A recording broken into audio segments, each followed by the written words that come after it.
Magic: The Gathering is a franchise with a vast wealth of planeswalkers that have never had the chance to shine in the spotlight.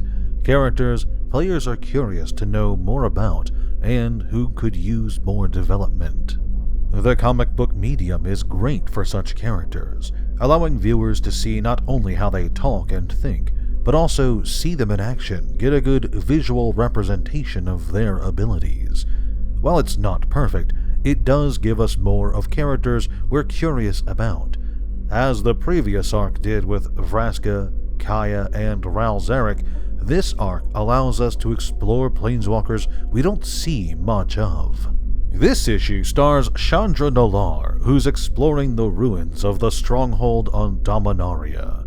You see, for some reason, Chandra can't planeswalk to Ravnica, so she's exploring the stronghold which, in the distant past, crossed over between planes. I mean, that's not really what happened. It was more like the plane it was on merged with Dominaria, but I guess the writers here just decided that that counts as crossing over, so we'll just go with it. Anyway, inside the stronghold, she comes across Tybalt and Davriel Kane.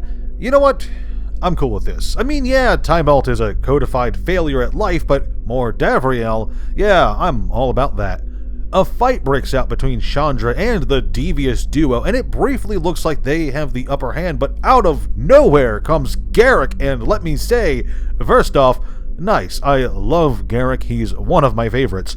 Secondly, no, fuck off, Garruk is like 8 feet tall, he's not sneaking up on anyone. Anyway, Garruk arrives, chops off Tybalt's tail, and basically forces the pair to run off, but not before Tybalt flips a lever that sends some flowstone careening towards a nearby village, and you know what? I would simply not build my village in the shadow of an invasion weapon, but you do you, Dominarians.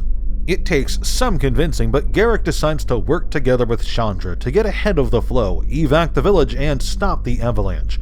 One very impressive burst of flame later, and the flowstone is stopped, all except for a tiny bit which would have impaled Chandra if not for... oh. Magic: The Gathering is a franchise with a vast wealth of planeswalkers that have never had the chance to shine in the spotlight. Fuck!